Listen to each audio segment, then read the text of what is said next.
I put an article about the mythology around AI job loss. So there's two aspects I think that are worth noting. And for example, companies are moving their dollars in some cases. They're moving their dollars away from employees, from people.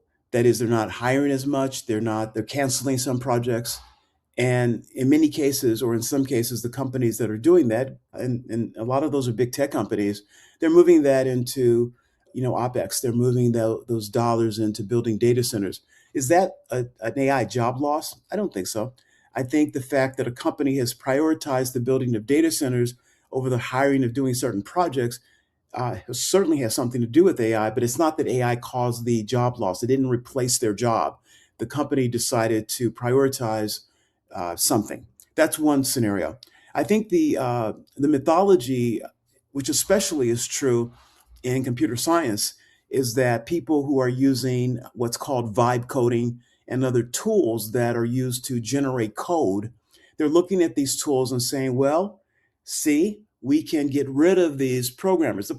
The challenge with that hypothesis is that coding has never been the problem of software engineers writing code fast. That has never been our problem.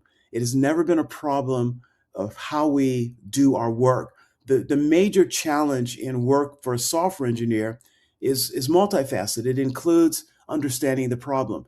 It includes dealing with complex and conflicting user requirements. It has to do with a variety of concerns that you have to deal with in terms of building systems. And I'm not going to get through the technology at this point, but the point I'm making is that there's no evidence that computing jobs have eroded because of AI. In fact, the gentleman who coined the term vibe coding has, put shade on this concept as well.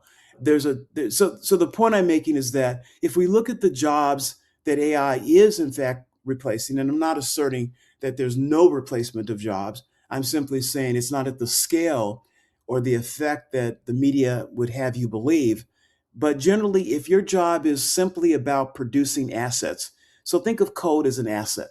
If that's all you do is produce an asset called code, yes, your job is probably going to easily be replaced. If your job is creating an asset of a website, yes, your job is going to be replaced. If your job is all about creating a graphic design, yeah, so these kinds of asset producing jobs are under risk.